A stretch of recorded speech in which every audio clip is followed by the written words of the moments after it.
My name is Ruth Gooding and I'm the Arts Development Manager for East Devon District Council and the curator of the Thelma Holbert Gallery in Honiton. I hope you've all enjoyed viewing the works downstairs at the Land Sea Works in the new Ocean Gallery. So these works are part of Mike Perry's major solo exhibition, which was originally conceived in 2017 and curated by David Drake and Ben Borthwick. It has been adapted by Mike Perry and THG for this ambitious presentation for the first time across two East Devon towns, Exmouth and Honiton, where 40 more works can be seen, and we're open until the 14th of August. So I do hope you're going to be able to come over and see us. So this summer, these exhibitions have spearheaded East Devon's new climate campaign, Climate Conversations, which developed against the context of East Devon District Council's commitment to Devon's Climate Change Emergency Declaration. This declaration pledges to reduce carbon emissions globally by at least 45% by 2030 and reach net zero by 2050. So, through the lens of arts and culture, we are trialling new ideas and trying to tackle this challenge, discovering new different perspectives and creating new opportunities to help us understand and adapt to our changing planet. So Mike's work brings both contemporary environmental issues to our attention, not through widely used campaigning imagery, but through analytical examination and poetic reflection, which encourages a personal response, perhaps most necessary for behavioural change. As part of this event, we are delighted to host key environmental groups, which I hope you all met earlier on tonight, active in Exmouth, who are leading the way in helping support communities respond to climate change. Transition Exmouth, give us a wave. Plastic Free Exmouth, Tidelines, and World Exmouth. There's a representative here, I'm sure. They're going to be here with us until about 8:30, so if you didn't get a chance to have a chat with them before the event, they'll be at the stalls until 8:30. I'd now like to introduce our two speakers. Ben Borthwick, who is the head of creative programme at CAST, a creative art space in Plymouth, and an independent curator and writer with an expertise in contemporary art, modernism and sound. And Mike Perry, who over the last 20 years has developed a practice focusing on Britain's national parks and increasingly the immediate surroundings of Pembrokeshire, where he lives and works, questioning the romantic mythology of these areas as wilderness and natural beauty. Mike has exhibited widely, including the National Museums of Wales, the Royal Academy of Arts, the 56th Venice Biennale, and the British Arts Council Collection. And we are going to be taking questions at the end. I'm really hoping that you're going to be as engaged with this project as I am. And as you know, it's a conversation, so your input is really, really important. Thank you. Thank you, Ruth, very much for the invitation to be in conversation with Mike this evening. Known of Mike's work for some time, introduced to it indeed by an exhibition that Ruth was curator of in Wales about 2012. And 5 years after that, or over the 5 years from first encountering Mike's work in this group show, we developed quite an extensive discussion and led up to an exhibition that this is a kind of final iteration of, that began at Plymouth Arts Centre in 2017. So, COVID notwithstanding, it's very interesting to almost 10 years later be in seeing the work that's downstairs, the grid of bottles, which was the first thing of Mike's that I saw, and seeing how that still holds, quite a lot of powerful meaning, both visually as an artwork, but also in terms of a lot of the debates that have been raging around plastic single-use bottles and things like the ways in which the wider discussion of the climate crisis and what we can do, how we can take personal responsibility and how states need to operate to effect rapid change. And it's exciting to hear that Devon is committing to the 45% and the zero reductions on what are a relatively tangible timescale. So in this context, both personally, politically, and might view artistically. It's great to see the work and to have you here this evening. So my first question is kind of taking it back to the beginning. What was your first camera? I rang Ben a couple of days ago and said, "You still haven't talked to me about the questions you're going to ask me." He said, "I'm not going to tell you the questions. It'll be more fluid." Wow, first camera. Actually, I do remember I was about 18, 19. My father was a scientist, my mother was a painter, my dad was a biochemist, and every Christmas we had these crazy scientists from around the world would turn up, and we'd look after them over Christmas. And it must have been, I was about 18, Professor Ebashi came from Japan. Later went on to win the Nobel Prize for his work on muscle protein, how the muscles worked. Brilliant man, but the great thing when Ebashi came, he always came with gifts. And I got this box. Oh God, is this going to be a Japanese doll or something? It was a Nikon FE2, which anybody who's photography, the Nikon's, the metal case Nikon, it went on to become the Nikon F3. Fantastic camera, SLR camera, and I've still got it today, and it's the one camera I haven't put on eBay because it means a lot to me because of how I got it. But it was a camera that I used for 15, 20 years. I didn't go to art school. I didn't. I went to economics. I did a postgraduate economics. I then went to London, worked in communications. But every holiday, my holidays were, I'd go off on my own somewhere around the world just with the camera, with that camera. And in those days, the Nikon, you could throw it in your bag. I mean, it was a war camera. You know, it was metal. You could drop it. You could get water on it. Didn't matter. It's not like today, the digital cameras where they're all menus and screens and plastic. They felt like real cameras. And I'm not being nostalgic about them, but there was also something about those early cameras in the way you looked. And with an SLR, you had this beautiful clean glass. You saw what you were taking, and there was just more exposure, less exposure, that was so simple, and you clicked it and you got the shot. Nowadays, you know, you're having to look through a screen, and it's a very different process, and I think you get different work, and I think photographers work differently. So the answer is, yeah, it was a Nikon FE2, and I'd love to use it again, actually. I keep thinking I should take it out, but now, because I'm very interested in surface detail and making some of my work very large, there isn't the quality in the film to go that big. So I've now started using 10:8 plate cameras and very powerful medium format digital cameras. But I'd love to go back and just have a session with it. So yeah. Yeah, well, that's a proper origin story. I wasn't expecting that. I think mine was a plastic disposable one. No, I'm joking. And so you said that you didn't go through art school, or at what point did you realise or decide to focus on photography, or was it photography, or did you decide you wanted to be an artist? Two things aren't I think always. my mother was a very good painter. My dad was the sort of, he kind of made me realise that art is not a potential career. There's no money in it. You don't want to go down that route. You can do that in your spare time. And I was, made terrified of the thought of going to art school. And I think all my best grades were art, but everything else was pretty rubbish. But he still tried to make me be a chemist or a biochemist. And that's why I ended up doing economics. If you don't know what you want to do, you end up doing economics. But I did. My passion was, at that age, 18, 19, I remember being very interested in photography, and every spare second I had was taking pictures. And even when I moved to London, I was in the city of London and communications and earning money and whatever. Every weekend I'd go and see shows, but I also built darkrooms wherever I lived. And I could be there at 4 o'clock in the morning listening to pork belly prices, at 4 o'clock in the morning, just so happy working with the fluid and printing. I really knew this is what I wanted to do. And every sort of moment, every meeting I went to from about the age of 25, 30, I was planning my way out to become an artist. How much money do I need to get my mortgage?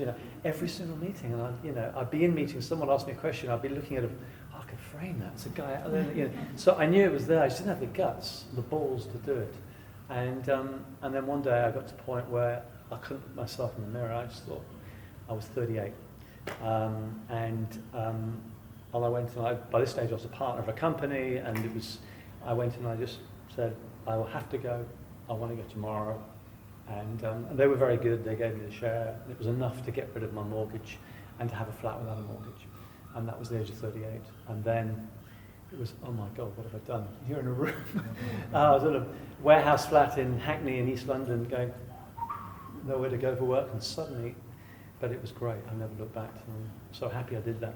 But I felt like I wasted a lot of time. And so in those early years, I would go and see every show I could. I was reading everything. My sister's a professor of art history, so I was kind of using that and just absorbing work. So I regret not having that formal art education.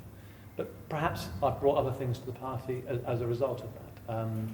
Some people with the plastic works, so there's a bit of my mum in there and a bit of my dad, but very early on when I started the project, I was finding a bit of plastic and I would photograph them with a small camera, hundreds of pieces, and I was making these books, like natural history books, and now I thought, I'm really bored with this. I'm not a scientist. I want to make beautiful images. So I moved this away, I got a bigger camera. I started to try and make individual objects that did something beyond the environmental narrative. And I always say to people, I'm an artist first, but I care about the narrative as well. But I don't know what your question was. I've sort of drifted off now into... I'm not sure either. I'll tell you what, early on. Where was that thing? It was very early on. The decision to become an artist. Yeah. But I think that's that thing. I'm not a parent, but the allowing a child or one people to really find what are their passions and understanding that, I think is such a great skill for parents to have, because I had to, I waited 38, 40 before I started this new life. And Moving on to the exhibition that's in Honiton and downstairs, maybe it'd be useful just to summarise the different groups of work that are in it, and the connections between them. Yeah. Where we started off with yourself, with the touring show, there were two bodies of work in Landsea. One was the wet deserts, which were essentially large-scale landscapes taken in national parks in Wales, Scotland, Ireland, of me trying to say, look, not all these places of wilderness that the tourist brochures say are unspoiled wilderness, they're not that. They're actually suffering from monoculture, whether it be the timber industry, whether it be sheep farming, the subsidy system. There's that body of work, and then there's the plastic work, which are the objects I've found. But as the project's grown, I've become more interested in, for example, in Honiton there's a piece about hedgerows, and how our hedgerows now, there's a piece of a hawthorn tree with the top cut off, and it's right next to where I live, and the farmers, it's about a culture, a farming culture that wants to tidy up nature rather than let it rejuvenate. And one of the big problems is that birds in farmland birds are down like 60% since 1970, 60%. And an awful lot of it is to do with the shrinking of the hedgerows. And the hedgerows are shrunk because the subsidy system encourages farmer to make the field as large as possible because they get a single payment for the size of the field. So you see, even driving down today, I was driving down from Pembrokeshire, some of the hedges are really tight like this, they're cut back, and they're cut every year, the heads are cut off. And so there's a piece of work I've introduced, like a new part of the environmental story, which is to do with biodiversity. And the show in Wales, in National Museum, also has some new stories about climate change as well. So, and some of the books that are in the sketchbooks at Honiton also refer to climate change. There's a piece there called Untouched, which is a piece I'm working on to make at the moment, it's in one of the sketchbooks, and it's how some of the hawthorn berry trees on a farm where I now live on this small holding, there's more and more berries. It's incredible, and one thinks, wow, nature's really healthy, but the reason there's more berries on the trees is there's less birds to eat them. So I'm going to call the piece Untouched, and I'm making this sort of supercomposition of berry trees together to make this giant red berry tree. So to answer your question, that there's more themes coming into the show. It's not just two bodies of work, landscapes, wet deserts, and plastic. As I've been working in nature, I started to realise there are so many issues. And I think one of the big things, actually it's probably for later on, a question of how things have changed. I think. But one of the big things I've noticed is how the climate change brigade are over here, they used to be over here, pitching for money from the government and action. And then you have the ecologists and the biodiversity over here, and for a long time been very separate. And what is clearly important is that if we're going to solve climate change, we need to solve the biodiversity issue. It's all part of the same thing, because a rejuvenated landscape is sequestering carbon out of the atmosphere, and we need biodiversity. It's all part of the same thing, but it has been very separate. And with my work, I've tried to introduce new narratives that show there's all sorts of environmental issues when you go for a walk in nature. Yeah. So maybe bring it back to the bodies of work. Yeah. We've got the bottles, Okay. the shoes, Yeah. and the wet deserts. Is Yeah. it just those three? No, so the bottles and the shoes are where I've repeatedly taken the same type of brand or product, if you like, and use them serially in lines or in grids. But then there's a whole series of objects, and that's where the Honiton space works so well. I think it's quite a domestic space. And so therefore you've got nooks and crannies where you can put individual pieces that don't necessarily talk to another piece next to it. So there's quite a few pieces in Honiton we've put in of just individual objects like a glove or a piece of netting or just things that I found along, and they can be any object and my God, most of it's banal, just the most awful banal bits of plastic. I mean, there's one piece that I found, a squashed flower pot. So it's like a plastic flower pot, and you can just imagine, archaeologists in 1,000 years' time looking at this period. Oh, look, this is plastic flower pot. Whereas we used to dig up terracotta, beautiful Roman terracotta pots. They're going to be digging up plastic flower pots. So yeah, most of the objects are banal. And actually, I discovered in my process that often it's the most uninteresting bit of plastic that makes the better work. Sometimes I find part of a computer, with shells eating it, and think, oh my God, this is incredible. I rush back, try and photograph it, and the photograph didn't get any better than the actual object. And I started to realize actually the object itself was the piece. And when you take a banal piece, photography's got to add something and make something more. And so one of the themes, I think, of the work in Honiton is a lot of the objects are very, very banal, and that's just something I've learned in the process, that sometimes the challenge of taking something that most people would walk past and turning it into something, give it some sort of significance. And I think that's more of a challenge for an artist as well. You take something that and try and make it interesting. Yeah. So odd pieces, bottles, shoes. There is a cut-off hawthorn upstairs, which is a new piece I've just made during the COVID. We were going to put in a piece on ash dieback, this terrible thing, a fungal disease going through the country. I have made some work on that, but there is a piece in my sketchbook about ash dieback. So what else is in there? Large wet deserts. Yeah, I think that's the work. Am I missing something like this? So thinking about the earliest pieces, did you did they kind of just naturally come out of the work that you were already making, or was there a kind of moment where you thought there's some kind of break and there's a body of work here to be made? Or I'm just wondering about whether sort of artistically you kind of felt like I'm going to do a project, or politically you felt like there's an issue that needs to be addressed and I'm going to kind of take it on in many different ways. Yeah. How did the work that is presented in this exhibition kind of come about? I think the main thing was me moving from London to Wales. 20 years ago, I left Hackney and bought an old smallholding ruin right by the sea, which I've built a studio and everything. But I had been making work, walking the back streets of Hackney, about the landscape, and often it was about how parts of Hackney, incredible biodiversity, actually a hell of a lot more than mid-Wales in parts of the city.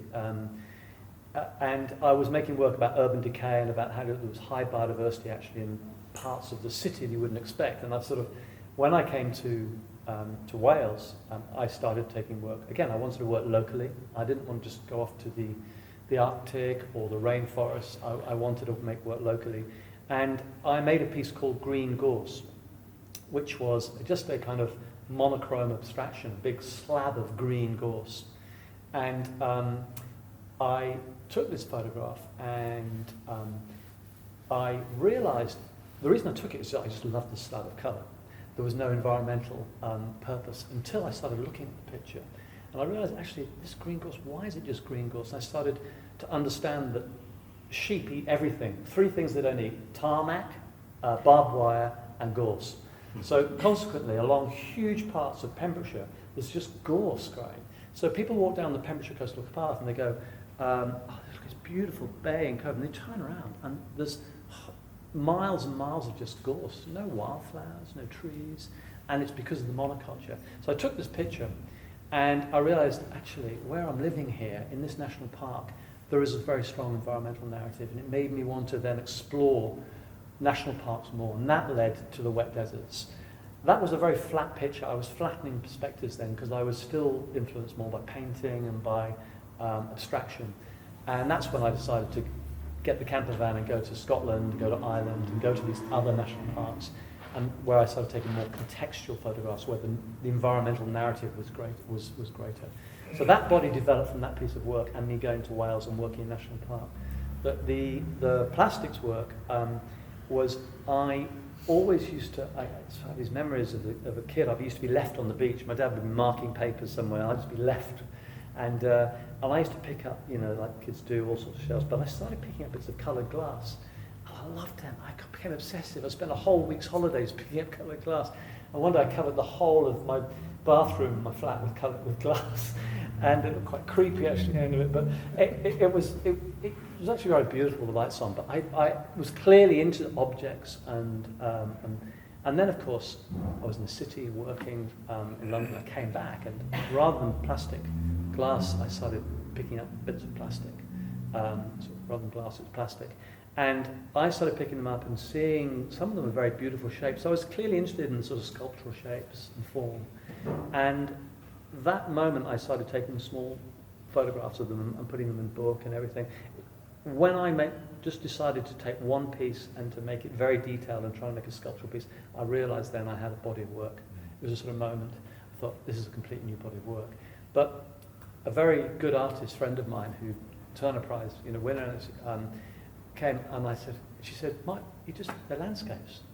They're still landscapes. Don't panic. It's just you're doing a landscape through the object, and that made me feel, this is okay, And anyway, I think it's okay to work on lots of things. I don't think an artist should be narrow, but I did realise I was kind of doing the same thing. I was interested in surface detail, and just as I have been in my large-scale works, I've never gone for those sort of elevated landscapes where you contextualise the environment, the sort of Botansky and Gursky. I've always wanted to be close to the earth and the quality of the earth and the material and the surface of the earth. So I think in my plastic work there are similar things going on actually. They're not that different, although they look like completely different types of work. So yeah, there was definitely a moment with the plastic work that this is a new body that I should develop and want to develop, and I was excited by that. And then with the landscapes, I moved to this wet deserts, going to national parks, exploring this idea that our areas of natural beauty aren't necessarily that beautiful at all. The question of beauty is maybe one to pick up, because the work is incredibly it feels like you can disappear into the detail.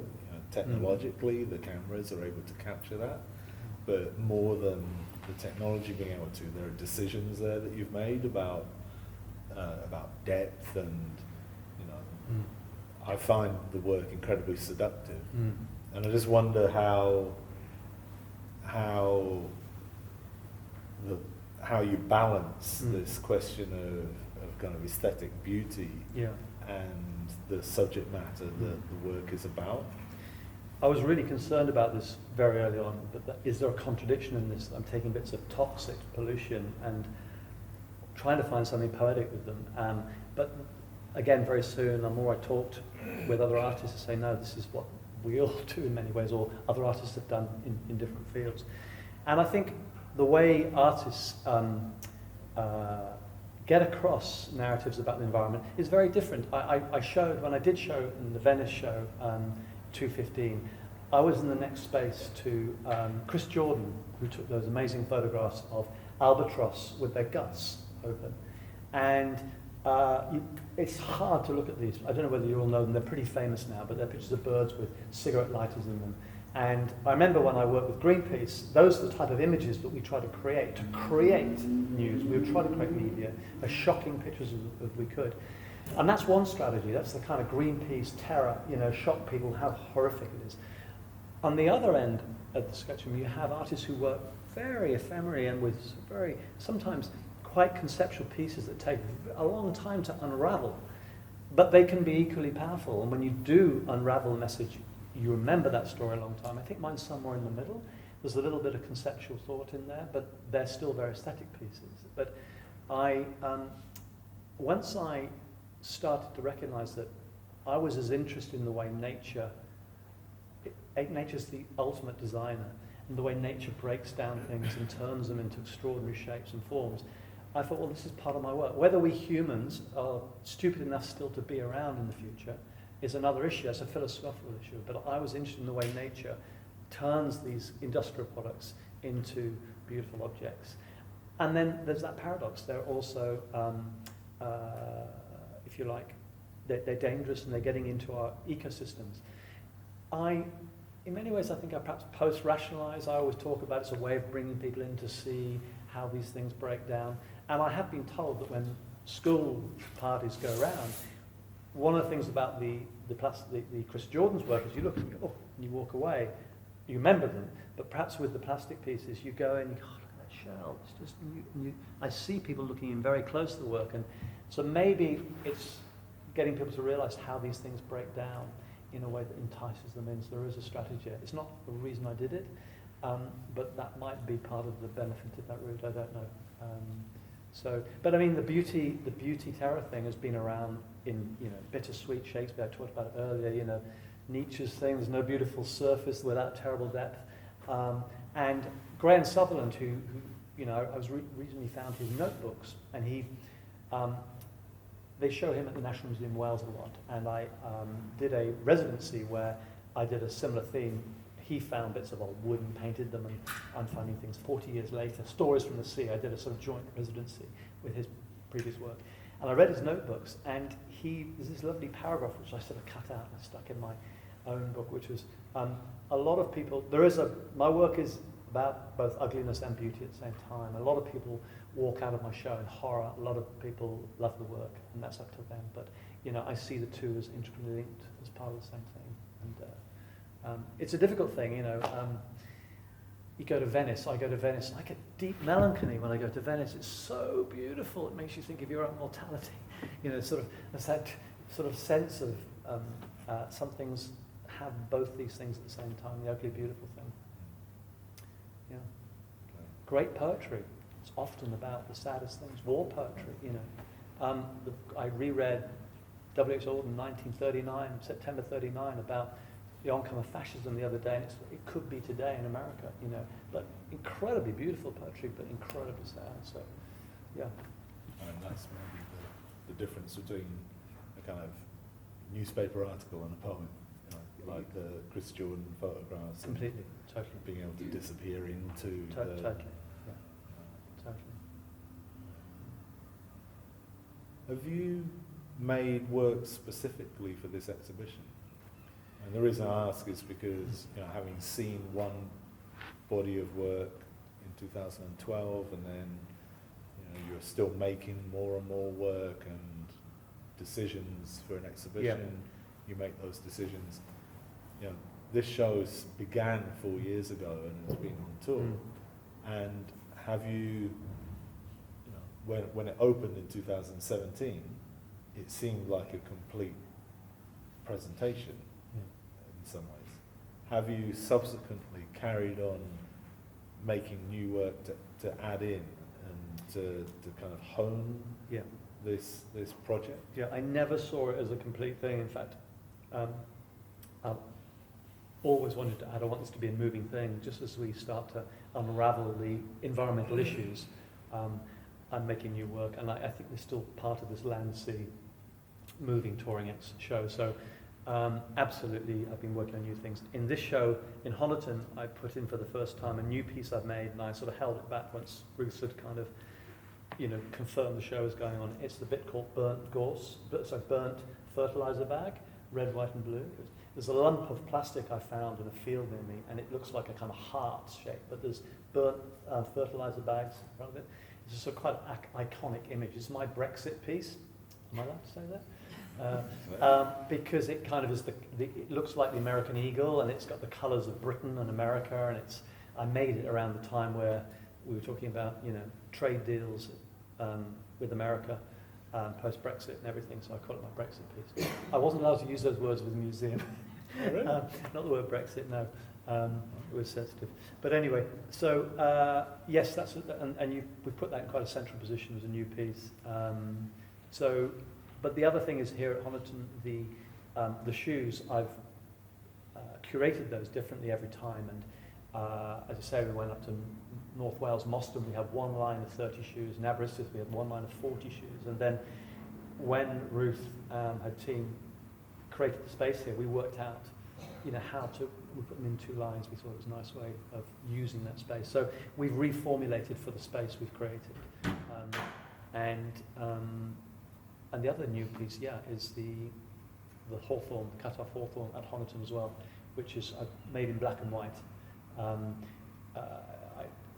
This tree cut off by this very nice farmer. He just cut the top. It's like it's spirit level on the top of the tree, and it looks crazy. And I turned it into black and white because I felt it was very sculptural, and I wanted to emphasise the kind of sculptural nature of the tree. And that's a new piece again. So the answer is and it is. I've got new works I'm currently working on, which if this show carries on and moves on, would like to include. I want it to be a moving fest. It does mean the catalogue's sort of out of date, but that doesn't matter. We just do a reprint. You've touched on, spoken eloquently about the climate crisis, and I'm interested in how maybe the difference between an artist and an activist, or can you be both, not only individually but in the work? I think this is a really interesting question, and it's something where I have I've had some quite heated debates with other artists on this issue, because my former life was in communications and helping Greenpeace. Greenpeace started with artists, never used artists really in their communications, because they always believe that they have much money being donated to them as a charity. They want to make it as focused as possible. Who exactly are we trying to meet? What exactly is the message that's going to change behaviour? And where exactly do we put that money? They're very, very focused. And that was the communications business.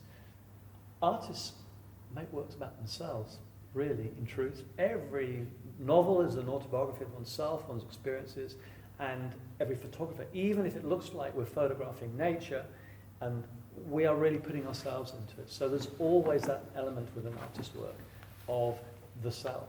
And so that changes things, I think. So I think this is a key difference between communication and propaganda art, which is all about shock and change bit, and artists doing their own work. That doesn't mean that artists that make their own work, it's not as important, it's just different.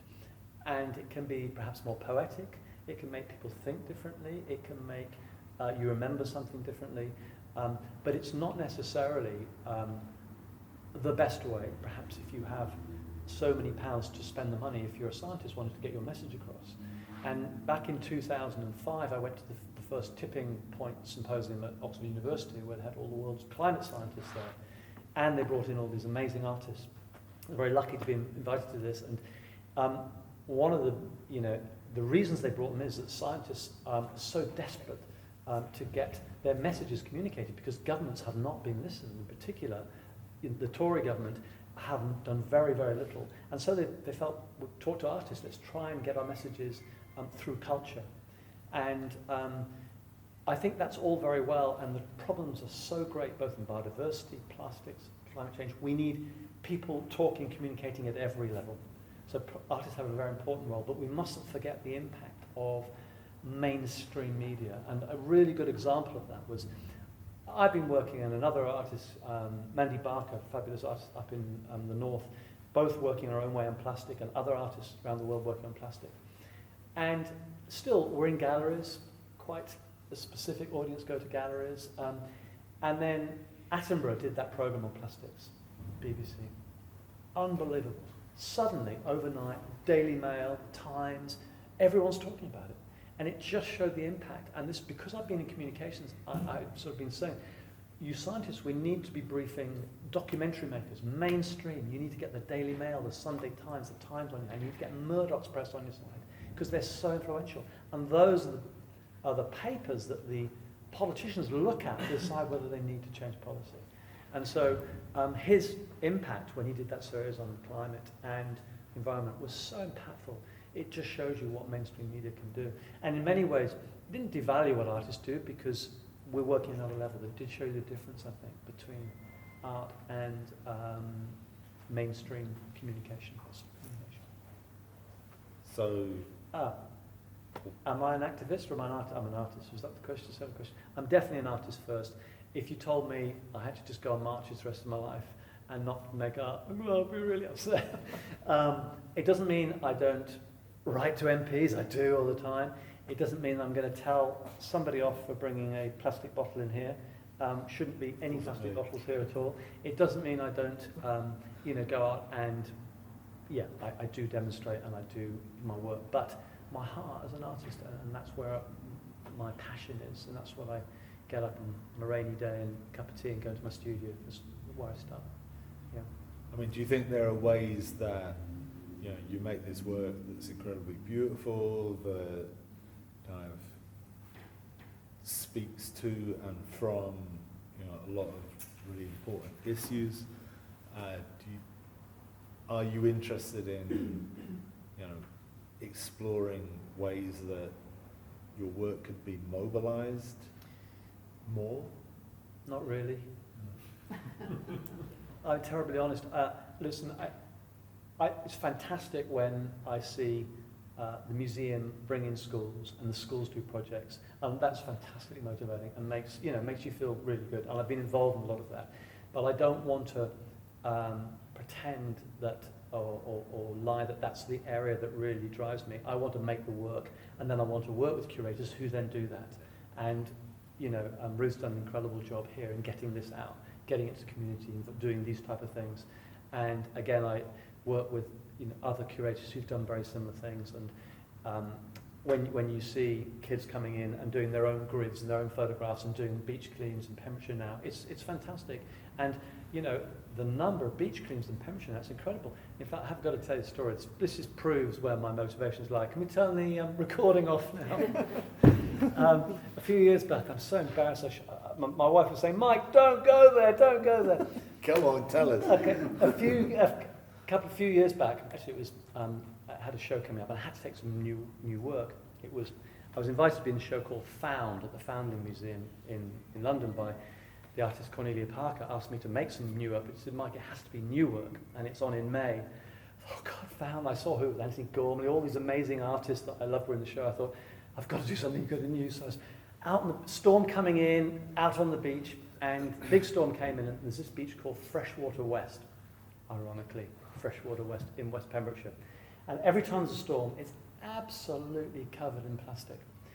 I thought, right, the tide's coming in, high tide about here, I'll leave, I'll get there about 8 o'clock, and I'll get there before all the beach cleaners get there, and I'll find some work. And I got up a little bit late, alarm clock. I got there about 9 o'clock.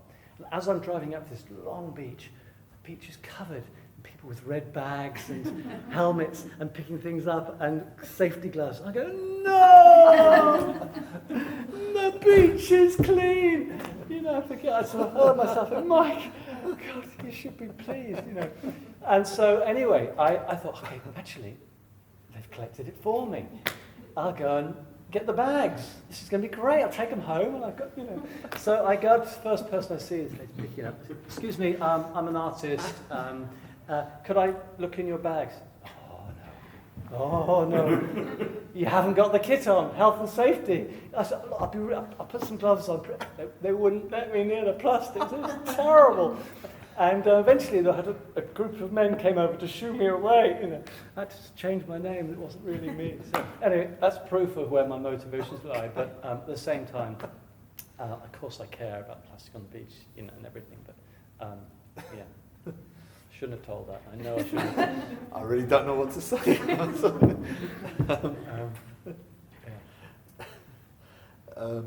Well, so, and again, you've already mentioned kind of wanting to work close to home. Yeah. And so much of the work, you know, is, you know, might be made in China or Brazil, but is very firmly located in your immediate environment. Yeah, I think this is something. Well, no. Yeah, no, I think this is something that I learnt, which was. I mean, look, you don't have to go to the Arctic, the Brazilian rainforest to see environmental collapse. It's everywhere. You know, just yesterday, European fly and insect populations down 85% since 1970. This is the, you know, unbelievable. Seabirds where I live, I used to climb the cliffs when I was a teenager, and the cliffs were covered in seagulls. They were covered in seagulls. Now there's 1 or 2 seagulls there. Seabirds around British coast, called the RSPB, down 85-90% since 1970. A lot have gone to Birmingham, and you know they've gone to landfill, whatever. But around the coast, these issues are at home, and they're right on the doorstep, and they're where I live. And so working from home for me is very, very important, and because a lot of people come to Pembrokeshire National Park, even very good, sophisticated artists come, and we go for a walk over the hills and go, wow, it's so beautiful up here. And I have to tell them, actually, this is industrial land, it's worn out land, there are real problems here. So we need to tell the story here in Britain. It's not just about melting glaciers. But also from a work point of view, sometimes when you find something that's come from China and it's arrived on my little beach in West Wales, there is something really powerful about that in the narrative when someone discovers that. And I found in Venice, the curators, the last minute I made the selection, and I found this rice sack of rice, and it came up on my beach, and I thought, it's Japanese. I got sent it to my brother-in-law who was up in Japan, and he said it gave me the you know, from a place in China where it come from. I thought it's so beautiful, Chinese, you know, with China being global. A Chinese rice bag had washed up on my local Kumguilog beach, and I photographed that, and it was in Venice end of the Silk Route. You know, it was a lovely play on the fact that even in West Wales these things are emerging in the sea that come from around the world. It's a global problem. And working locally is just as important as going to the ice caps or the rainforest. Have you ever done that kind of grand tour stuff? No, I haven't. And I would feel uneasy, I think. I don't go as far. I think the furthest we went was for a holiday in Cuba, Havana, where I did actually, in Honiton, there's a shoe there with shells eating the plastic, and it's a piece that I think has been a lot of the posters and things. And that. But we were on this beach in Havana, and my wife always finds the best pieces. It's really annoying. But I go running down the beaches when I go to the beach looking for the, you know, and she goes, oh, look what I found. Anyway, she goes, Mike, and I go, what is it? I'm over here. And she said, look at this. And I saw, oh my God, don't move. She wasn't moving, you know. And I came over, and she had this flip-flop, and it was covered in shells, crustaceans eating the plastic. It was the most incredible thing. I thought, okay, what am I going to do? So I sort of took it off, but what am I going to do with it? Anyway, I held it all day. I had to go back to the hotel. I put it in a shoebox and I made it safe as possible. And on the plane on the way back, Virgin Airways, I'm holding the shoebox like this, just so I couldn't take it in the hold or anything. She's watching film, she's drinking the wine, she's having a great time. I'm just holding this box. Please don't be damaged. Back to my studio at 4 a.m. in Wales after a long drive. And she went to bed and I opened up the studio. Half the shells had fallen off. Oh no! So I put them back. I'd taken a photograph of it when I found it. And I put them back on with super glue. I shouldn't be saying that either, should I? Only a few I put back on. Okay. And I think I put them on in the right place. But what was the question? Have you ever gone on these sort of yeah, grand that was tours the to only the thing. Arctic And or every the time rainforest? I did a talk at Cardiff University, the art school, their fine art school, and I'd just given the talk feeling very pleased with myself. It hadn't gone too badly. And this student said, ever been on an airplane recently? Good question. Are your frames made from recycled wood? All these questions that they should be asking. And it's a really big thing for artists now. Should you go, if you get a show in Australia, should you take a lot of work out to Australia? You have to make that judgment, I think, which is the combined value of going out and showing the work going to help? We have to move. We can't stop flying. We can't stop talking. We can't stop using electricity. But it is a really important work. And you made a really interesting point before we started this conversation about the wide curation of shows. At our farm in Wales, we sort of ban plastic bottles and things. But maybe every show I should demand that the gallery museum doesn't have any plastic in there, and we look at the menu, and the whole show becomes a wider package of, have you converted to green electricity for the show? Because you should do it if you're putting on a show, And I know a lot of artists, the whole BP connection with the Tate, which is now ended, but these things are really important at the margins now, because it's that butterfly thing. If everyone does a little thing, it makes a huge impact.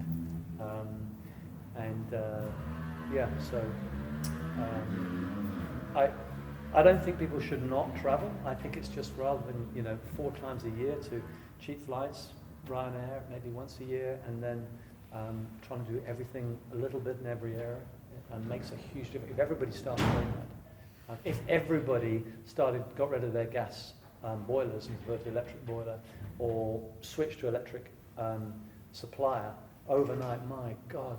Big finance's house, they would just move out of those fossil fuel companies, the gas companies. The market, there are reinsurance companies, investment houses watching this really closely. I was involved in this myself, setting up with the ex-head of Greenpeace, Science for Greenpeace, a solar energy company. And the money there to go into these new technologies is watching consumer behaviour so closely, and when it sees a point where a tipping point and things change, it comes in, and that's what we need in every area. So if everyone just does a little bit, it does make a difference. And that plastic bag issue, is it Daily Mail, did they run a plastic bag thing? It had a huge impact. And us artists have got to lead by example if we're making work about that subject. So, yeah. I was going to say, I thought that began with your photographs of plastic bags decaying. But Yeah. Yeah, no, it didn't. That's Richard Attenborough, actually. Yeah. So I think we're going to wrap up for questions, but just, I've asked you about beginnings, and you've already said that you don't see this exhibition as a kind of, complete presentation of this body of work. But what are you working on next, and what's coming out of this work, which maybe we think of as a sort of 10-year project so far? Yeah, I think it'll break out into areas, where I'm doing a lot on ash dieback now. I'm recording the trees. We have a lot of ash trees where we are, so I've started recording the trees as they're dying back. I'm doing a lot of work on biodiversity. I've started a project which I've called, I can't pronounce the Welsh word, it's such a hard word to pronounce, hedgerow confusion, nature and confusion. And I've made a work which was a hawthorn in the autumn in Bury, and I've superimposed it on a blackthorn in the spring, so you get this superimposed tree that's both blossoming and It's got berries at the same time. I've just made a very large piece for National Museum Wales. And this idea that everything's going out of sync now, because we're really noticing it where I live and with small farm, how things are blossoming earlier, and my fruit trees, I was just cutting them yesterday, are going yellow already. It's not just because autumn looks like it's coming in August, and spring can start in February, and then you get a frost. Things are really changing, and of course, it's creating a very different looking environment, but it's not just the aesthetics, it affects the pollinators, it affects everything. I'm working on this thing about confusion, hedgerow confusion is a body. So lots of new ideas and things I'm working on, which may end up being part of a new Landsea, or may end up being a new body, depending on who's curating and what the context of the curation is. Yeah. Right, thank you. Now, would anyone like to ask Mike about something that we've touched on or something that we haven't mentioned? Adrian Toole, Transition Exmouth. If far as I can see, Mike, the one thing missing, and deliberately so, from all your work is people, right? Have you always, have you never put people into your work, or is this something that you've gradually excluded over the time? And how do you think about it? There are not many visual artists who actually never produce a person in their output. I have thought about this a lot, because in those days with my Nikon FE2, it was all people. All my early work, as before I became full-time artist, was people. It was documentary and people. And then I think I got extremely depressed is the wrong word, never been depressed, anxious about the environment and the world and everything and society. And I think I had one of those moments where I moved away from society into the land. And looking back on it, I think if somebody was, I think maybe it was me rejecting, wanting to move away from that and going, first of all, I moved into nature. It was my new office, away from people. It was me. Also, I always wanted to be a painter. I still have problems with photography that can ever be as sensuous as a great painting, and I still think, is it too late to paint? So that's an issue with my own craft. It's perhaps why I'm looking to make quite painterly work with my large-scale landscapes. But I think it's to do with the time of my life. I changed. I wanted to make work about landscape, about surface, about abstraction, painterly shapes and forms, and also being a bit disillusioned with society and that sort of thing. Sort of a bit like that, the romantic poet who leaves the world and goes and lives in the desert type of thing. But it wasn't that. Pembrokeshire. Yeah, well, Pembrokeshire, yeah. So, but I'm not anti putting people in contextual pictures, and I was up on the hills, in Preseli Hills, last year, 2 years ago, just before COVID, and I was just photographing, and then suddenly, 6 o'clock in the morning, and there was a school group doing a field trip, walking across the group. Oh, God, get the film, this is perfect, a yellow line. I just got a couple of shots in before they disappeared over the horizon, and I love that pitch, and I'm going to go and make that into big print. So I'm not anti this now because they're part of the contextual of the environment. But it's an interesting. I do think about it a lot. So I think it's an interesting question. Yeah. Denise Vickley, I'm a local councillor and chair of Civil Plastic Warriors. I've got two questions, one for you in a minute, but the plastic bottle, is that because it was here? Was it? It's completely my responsibility. Sorry. I don't think it's changed if it's coming from here. No, I mean, as Mike was saying, I think it's a really interesting point that perhaps a condition of his exhibiting is behavioural change within an organisation. And interesting, actually, next year at Holbert Gallery we have a very different project, but the artist has actually stipulated certain behaviours in the institution as a condition of them continuing with us. But no, that it was a slight joke, but then it was now part of the. I asked if I could get some water, and I jokingly said, make sure it's in a plastic bottle. And Ruth, to my horror, came back with 2 plastic bottles. She was like, no, it's glass, it will be glass. Yeah, sorry, this is the issue. They shouldn't be here, should they? I mean, it's funny that you've got it, but... No, but it's definitely not, I wish that I hadn't made that decision. No, not you. I'm glad you did, because it's highlighted the fact that they've got them in the bar here, and they shouldn't have them. At least it's local. It is local. It's Tarka. Yeah, in the green barracks. Bottles, drinking mineral water, actually, even in bottles, is one of the worst things for the environment you can do. Yeah. It's because all the marketing, the packaging, but the weight of them and the carbon of moving them around the country. And it's okay if you drink maybe local distribution, whatever, but if you take a big brand, it's being flown. I mean, Tesco's used to New Zealand mineral water 10 years ago. I mean, it's absolutely unbelievable. It's so heavy. So the carbon impact of mineral water is incredibly high. Even, in Britain, they're taken from one part of the country, they're labelled here, moved and distributed to retail outlets, to supermarkets. It's a very, very unsustainable product, mineral water, bottled water. Drinks companies don't sell water; they sell plastic bottles. Yeah. Anyway, that wasn't Yeah. my No. question. Yeah. I'm really interested in people's attitudes at the moment to neat, tidy gardens versus biodiverse areas being left. Have you got any plans to do anything about that, perhaps, to open that consciousness?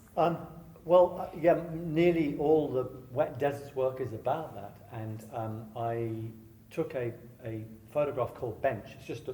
I was on a Welsh Arts Council research residency, 215, and half of Wales, in a huge area of it, is just barren hills. Some people think it's beautiful, it's built wilderness. Other people think it's an apocalyptic nightmare. But there was this bench just staring in this sort of scene up this valley, and I took this photograph, and when I've done exhibitions, it's become a talking point. It's in Honiton, actually. I did a contact sheet for Honiton. What should we be doing with this land? And I'm thinking about making a film now called Bench, which is people just coming and talking, what could this land be? What is it? Because it hasn't always been like this. And so I'm very interested in the rejuvenation. I don't want to use the word rewilding because it's a difficult word, but just the idea of rejuvenating nature, I'm very interested, both in the countryside, but not forgetting in urban environments as well. So, I took a photograph in Hackney called For Sale, and it was it's actually the centre of the Olympic Stadium now, but I've climbed over this fence, 10-foot high fence with my camera, 10.8, and I was in there. It was just full of wildflowers. It was extraordinary. And eventually I suddenly got this shock. I was underneath the cape, and this guy was there with a butterfly net. And I started talking to her. She said, it's the best place in Britain for butterflies, the middle of Hackney. So it's amazing what you can do with small invertebrates, with butterflies and things in cities. By having corridors in cities, for example. They're doing it in parts of Holland, making corridors, because a lot of animals, or insects need corridors to move, creating wildflower corridors across the city in all sort of angles, like roads, like bee roads, bee highways. And so I think it's really important in our urban environments, and we sometimes think it's always about the countryside, but no, it's our front gardens, it's our back gardens. There's more biodiversity in Islington there is in, I'm going to get killed for this, for most of Wales. I've got no scientific proof of that. It wouldn't surprise me. You don't need to, you're an artist. Yeah, so I'm an artist, yeah. But there's so much more in gardens. People cram them in, they want to make the most out of their back garden. It's incredible what you'll find in their back garden. But people pride themselves on a very green lawn with no weeds in it. Oh, it's just unbelievable. Glyphosate. Yeah, totally. Yeah, another project, I've been photographing glysulfate. I go and I've got all these photographs now of a kind of the glysulfate thing in Pembrokeshire. All around us, the national parks, a huge percentage of the farmers, they put this glyphosate, it just goes yellow for 3 weeks, and it kills everything. And one of the biggest areas where we are in Pembrokeshire are the mega dairies, where all the slurry, they can't get rid of the slurry, so they pay farms and farmers to take the slurry. The slurry is so concentrated with phosphates and all sorts of stuff, chemicals, that there are no worms in this soil anymore. And we're degrading our soil. So we need our cities, and what they're doing in Paris looks incredible. What the mayor of Paris is fighting to make Paris this green city. And their plans are really innovative and incredible. And I'm sure this is an area that if a town did it or a city did it, when people see it, how beautiful it would be and how clean the air, and you know, it'll catch on fast. Yeah. A group of us presented to, getting back for this, George Osborne. So that again, to George Osborne in 2000, and just before they got lost Brexit, and as two artists and the economist Nicholas Stern, and it was about Bright Britain was the paper. It was about making our cities amazing, using technology, using new technology, but getting green and flora into our cities, as well as high technology, solar and those things, and making cities amazing again. We've got great designers, we've got great artists and engineers. We could do this, you know, but you don't see the ambition that's possible. So I think, yeah, huge opportunity with gardens and inner city green. There are products now being made that can go down the side of a building that hold mosses and greens where things can grow up the building. So you you reduce the heat. We've got a massive heat problem with climate change. You make the cities cooler with it. You clean the air, and you get greater biodiversity. You know, it's a win-win-win. A lot cheaper than marble or granite facades. A bit of moss grows on its own. Needs cutting every month.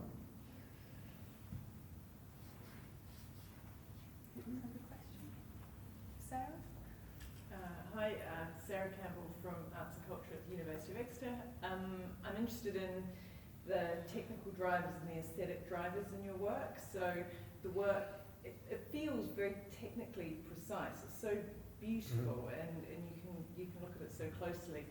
And you spoke about your interest in surface detail, and that was then having an influence on the kind of cameras and kit that you were working with. So the aesthetic was sort of driving the technical choices.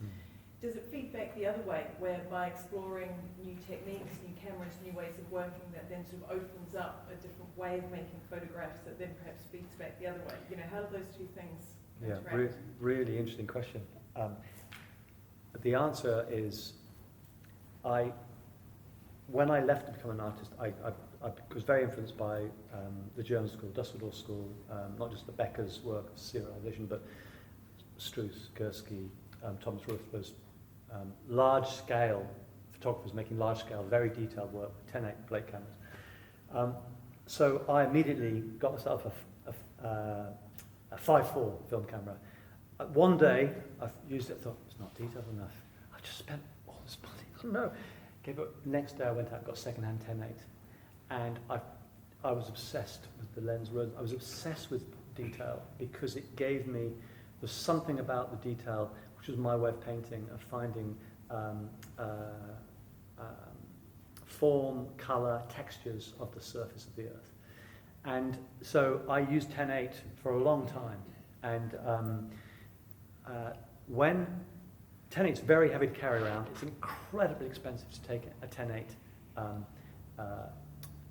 photograph. But what it allowed my work to do was to go bigger, which became more painterly. And I did a show at the Photographers Gallery in London where I made the work as big as I could make it in the UK, the printers, Michael Dyer's in London, 50 inches by 60 inches. And at first I looked and I thought, wow, these are great, they're big and I like these. But as soon as I went up on the wall, I thought, oh God, they just feel too domestic. They don't feel big enough. So I went to Dusseldorf, where they do have this amazing place with Struth and Gursky, and I made a really large version, and as soon as I framed it, I thought, it works, the picture worked, because it suddenly felt like, I don't know, it's a scale to me, it felt like I was in the place, so the scale became very important.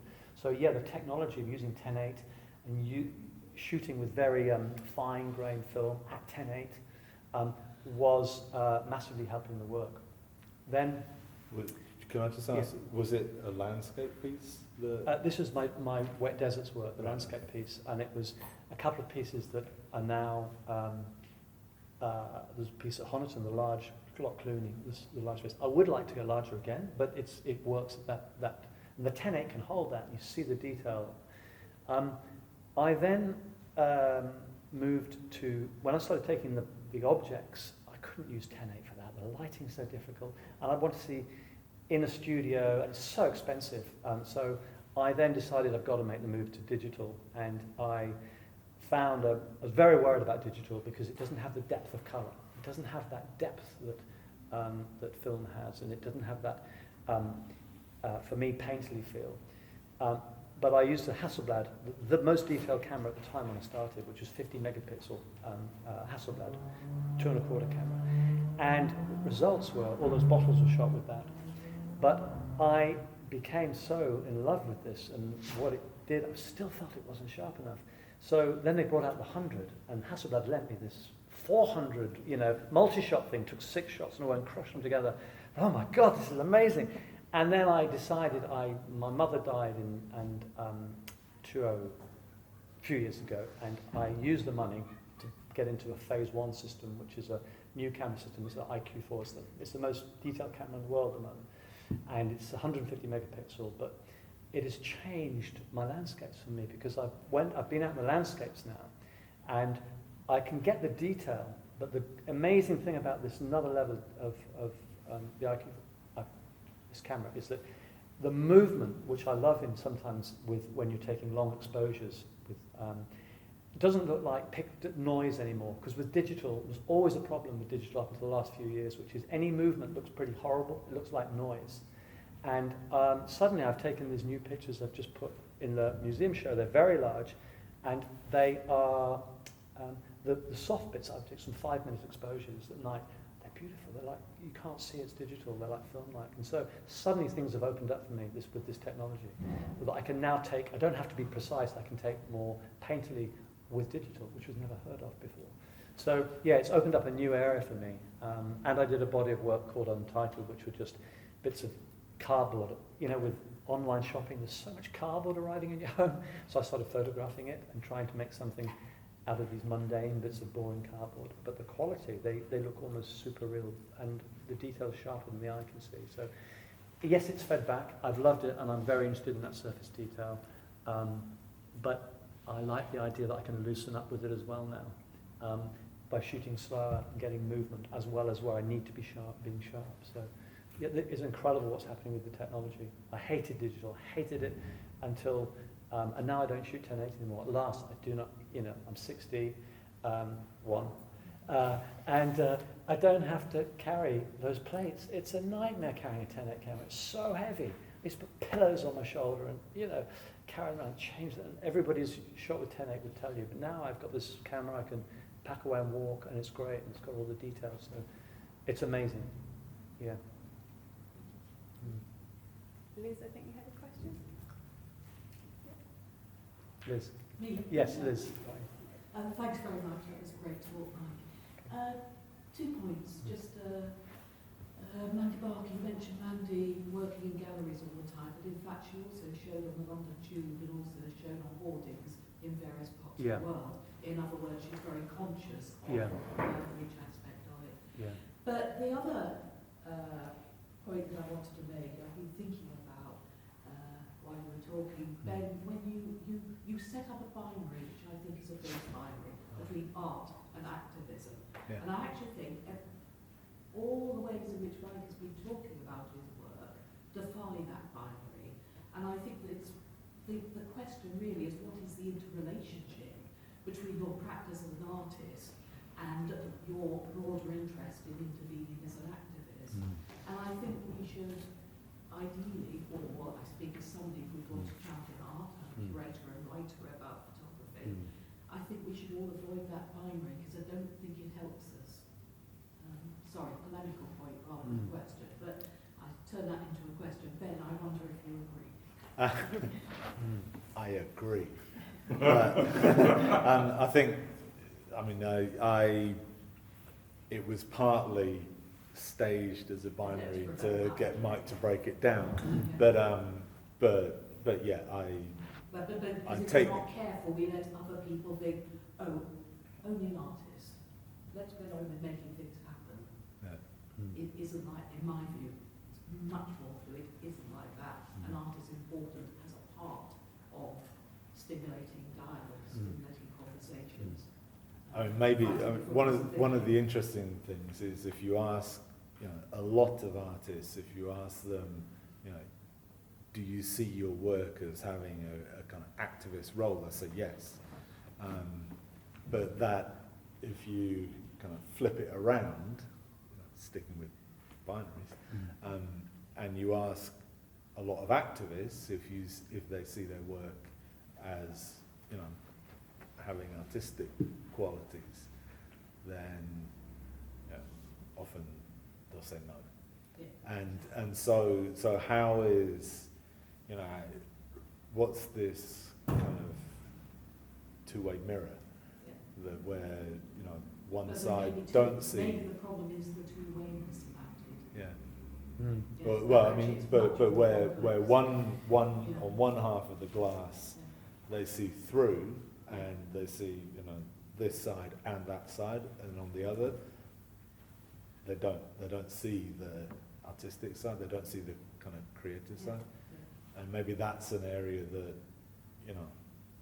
artists, curators, culture has to work on. And I think you touched on that there was biodiversity over here, and climate activism over there, and those gaps are starting to close. And I think that's there's a sort of wider question with culture about how can culture close the gap with sort of wide society in its widest sense,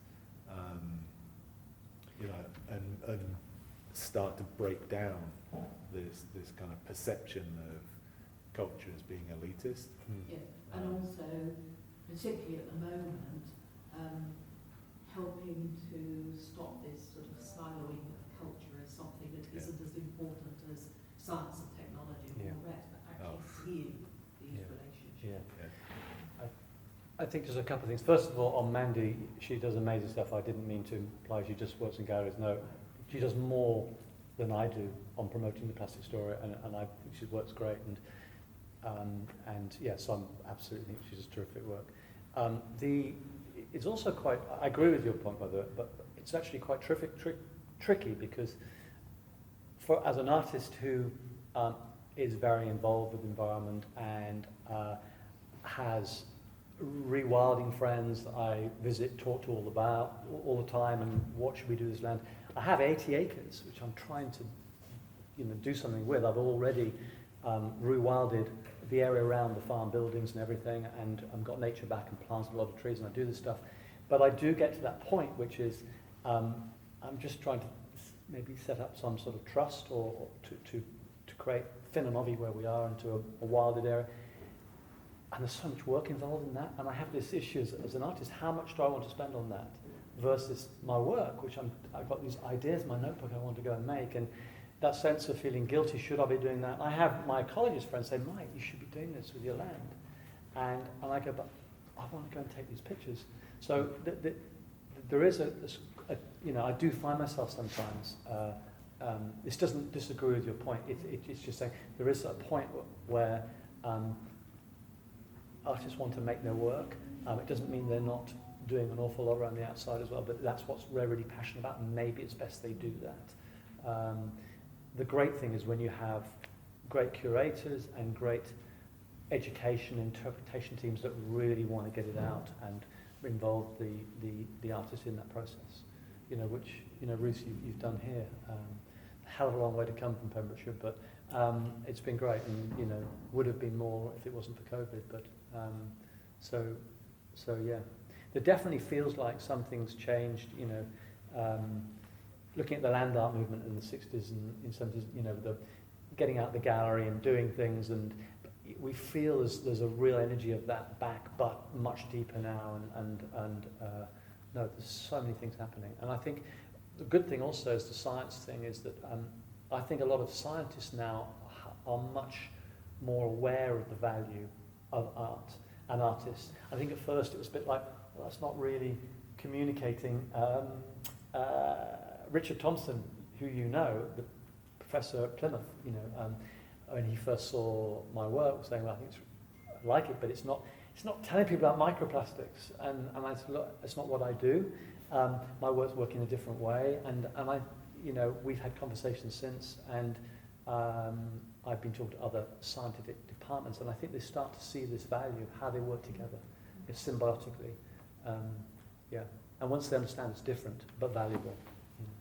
I wonder if there's any activists here who could comment on how they perceive to be the role of art in culture and behavioural change, or not, perhaps?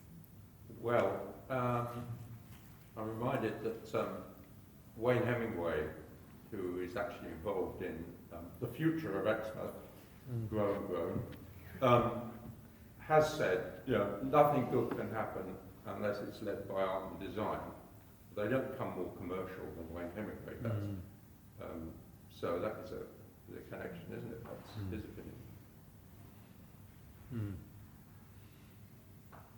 I think that art and design thing, one mustn't say that that's just going to come from the artist, though, because you can get some very, very creative scientists and very creative project managers.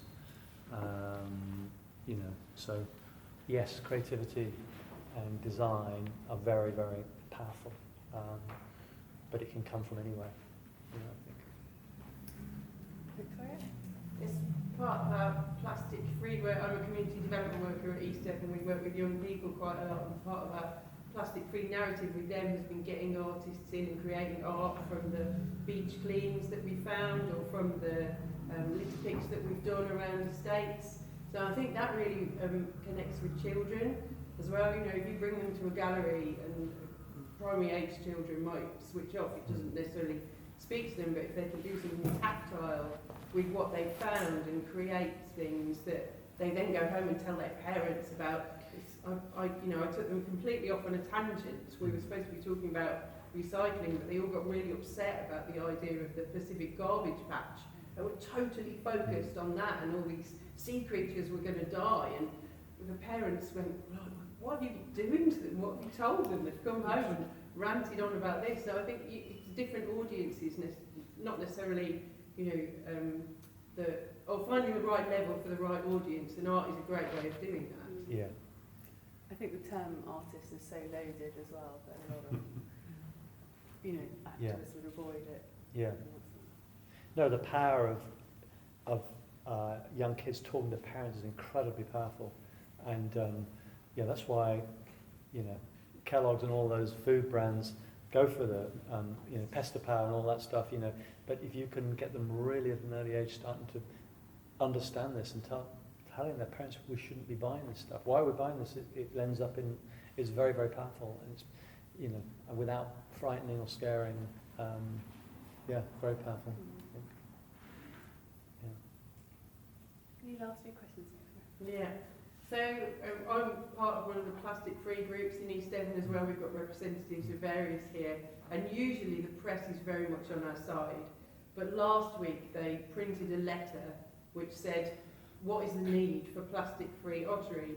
And this guy, just the tone of the letter, I'm presuming this guy, said, I love using plastic bags, and we always get them from the supermarket, and single-use plastic is okay as long as we recycle it. And the end of it was, what is the problem with plastic? And I wondered if, I've now gone on to all our social media and asked our followers, what do you think the problem with plastic is? So in 140 characters, sorry to limit you, that is the worst, that's a horrible question, I can't answer that. What would be your sentence, the worst thing that is the problem with single-use plastic? Because obviously you highlight it, you make it beautiful, everybody looks at it, but... I'd have to get my notes from Richard Thompson at Plymouth, the professor. I couldn't give you the right scientific, answer, really. I mean... You don't have to, you're an artist. I'm an artist. artist. So what's your answer? I don't think I give it acutely and accurately enough. I mean, okay, I'm going to try. There's a whole series of problems. If the plastic doesn't break down, ends up in the sea for a long time. Animals are digesting it; they can't breathe. So, as large objects, they're a problem in the sea and the ocean. when it breaks down eventually into microplastics, it's, microplastics are getting everywhere. We're finding them in the mitochondria, the brains, the PCBs that come from some of the chemicals made for the polymers. That, it's an unnecessary toxic chemicals we're putting into the ecosystem, the world's ecosystem, unnecessarily. Not a very good answer, but it must look so obvious why we should. I mean, certain plastics, fine if they're, recycled plastic that's, and there's no, spillage in that process, and we reuse it. But there's so many things we don't need. I mean, look at shopping now in the supermarkets, the amount of plastic bags that, you don't need to take. You can just go with, and the supermarkets could do it overnight. One big bag, put it in, reuse, bring that back, and you can't actually check out with plastic bags. That's what it should be. And it's a whole system needs to change. The way that consumers want to buy a certain type of vegetable wrapped in single plastic, when it could be presented in a very different way. And we're finding actually in Pembrokeshire there's a lot of new farmers markets and things where people are just going in with bags and putting it in. There are changes, it's happening in small areas around the country where people just aren't putting up with that anymore. We just need it to be so much faster. And, Hello, Mike. My name is Catherine. I'm the Climate Change Officer for East Devon District Council. I think the point that you just made there was the key one. It's unnecessary. I always like to think what would my granny have done, and she didn't have plastic in the beginning, and I think that's what it is. So we've moved into such a direction that we can't see how we could possibly live without plastic. Actually, we've just been sold this marketing dream, haven't we? Yeah. And we can absolutely survive without plastic, and many people do, and have managed to massively reduce their plastic intake. So I think that the key point there really is, as you identify, it's just unnecessary. Yeah, and a lot of it absolutely requires that there is a kind of philosophy amongst certain governments that you let the market do the talking, and you let this idea of nudge or voluntary. We need legislation, because when these large corporations are forced legally to change, they do change and they make their profits back. And so, for example, on packaging, you can make packaging now that dissolves in water. When you it's a bit more expensive. It's all about costs. But if you say you cannot, this will be illegal in 18 months or 3 years' time, as opposed to asking them to do it voluntarily, it needs absolute legislation. This idea that we want small government, no legislation is too much of a crisis now. We need it in all areas now. And then you create the change. Because when that does happen, we're at a war footing. And in war, things change really fast. And we'll come up with better things. COVID has produced some things, forced us to do things differently. And because we had to quickly, and we can do that. It's just, there isn't enough political will, I don't think, for change. We're not yet acting like it's an emergency. No. We've decided it is, but we're not yet acting Totally. like it's an emergency. And one little point on this, which is, we have friends coming to stay at our farm. We've got some buildings, and often I get curators or people in the arts, Guardian Reading, North London, people, and they're the worst at recycling. I don't want to be, but they can be. We occasionally get a German guest or a Scandinavian guest, and they come out at the end of the week with little bags this big. Wow, that's your waste. It's incredible. It's cultural, it's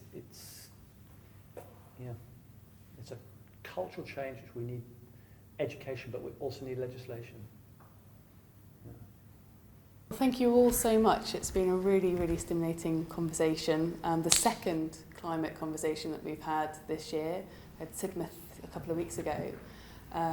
This conversation has obviously been recorded, so hopefully more people will engage with the debate as we go onto social media.